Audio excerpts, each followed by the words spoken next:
arrested. I don't know if I'm confessing this to redeem myself or because it's eating me alive from the inside, but I'll begin where it all changed. The moment when my life, gilded in gold, sealed behind mirrored windows and chauffeured cars, collided with her world of hunger, of cold pavements, of silence. It was raining. Not a cinematic drizzle, but a storm that seemed hell-bent on ripping the sky apart. My driver had taken the day off, and I was stupidly proud of myself for deciding to walk, umbrella in hand, thinking maybe, just maybe, I'd feel like a real person for once.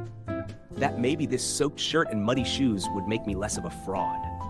I was passing the underpass near Fifth Avenue, somewhere I normally wouldn't have spared a glance. And that's when I saw her. Huddled under a blue tarp, her knees pulled to her chest, soaked strands of hair glued to her cheek. People passed by, a blur of umbrellas and indifference. But she looked up for a split second. I swear, if I live to be 100, I'll never forget those eyes. They weren't pleading. They weren't even hopeful. They were empty. Completely, terrifyingly empty. I stood there like an idiot, not knowing what to say. I had nothing on me except my phone, my wallet, and the weight of a life I didn't earn. "Are you hungry?" I asked. She didn't reply. She just turned her head away like I'd asked something too personal, too painful. I took that as a yes. I walked to the nearest cafe, one of those overpriced places where people pretend to work on their laptops and sip coffee for 4 hours, and bought everything I could. Sandwiches, warm soup, croissants, even a hot chocolate. I wasn't trying to show off. I just didn't know what hunger felt like. When I returned, she hadn't moved. I sat cross-legged across from her, laying the food out like an offering. She stared at it, at me, and said something I'll never forget. "Is this a prank?" That broke me. I mean, shattered me. I wasn't used to being doubted like that. I wasn't used to being human. "No," I whispered. "No, it's just food, that's all."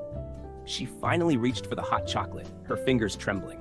Her lips touched the rim, and she closed her eyes for just a moment. That was the first time I saw a crack in her armor. "Thank you," she said, barely audible. "Do you have somewhere to go?" She didn't answer. That was the beginning. I didn't ask her name. I didn't ask her story. I figured if she wanted to tell me, she would. The next day, I went back. She was still there. I brought more food, a dry blanket, some socks. She accepted it all silently. It became a routine.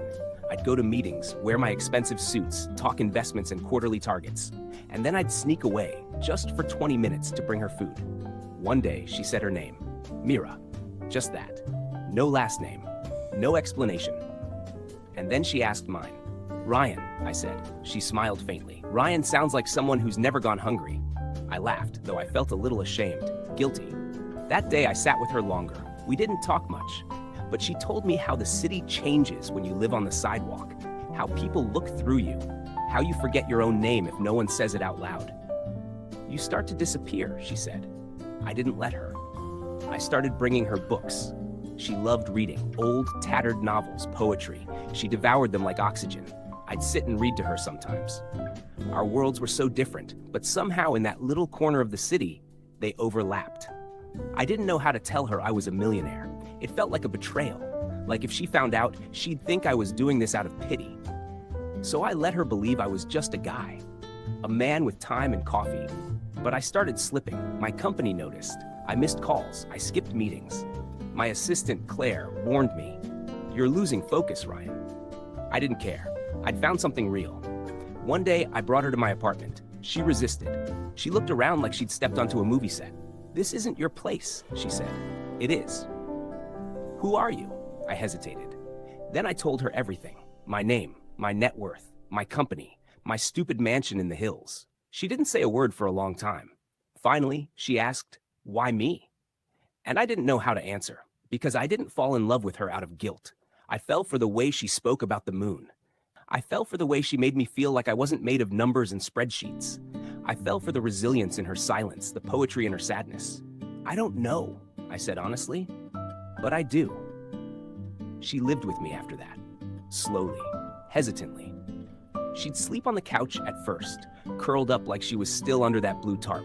She'd wake up from nightmares, sweating, crying, clutching her chest. I'd sit beside her, wordless, just holding her hand. She taught me things, how to listen, how to see, how to feel pain that wasn't mine and still care. I started donating anonymously, setting up food drives. Not because I wanted to impress her, but because I couldn't unsee what she'd shown me. But happiness, I learned, isn't a straight line. And love is messy. She started disappearing, leaving without telling me, coming back after days. I knew the streets were still calling her. That part of her heart still lived in that underpass. One night, she said, "I don't belong in your world." "You do."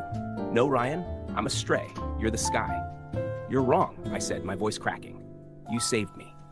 We fought, cried, made love like it was the only language we knew. And then one day, I woke up and she was gone. No note, no goodbye, just the faint scent of her shampoo on the pillow. I searched. I hired people. I checked shelters, hospitals, train stations, nothing. She was gone. It's been 6 years. I still go back to that underpass sometimes. I still read the books we read together. I never stopped looking. I built a foundation in her name. Mira Light Foundation, for girls like her, for souls that go unseen, for those who vanish without ever being known. Sometimes I dream of her.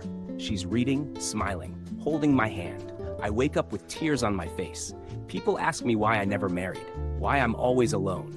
They don't understand, because I did fall in love, and she did too. But the world broke her first, and now I live with the ache of loving someone who needed more than I knew how to give. This is my confession. I was a millionaire. She was starving, and I will always be hers, even in her absence, even in my abundance, even now.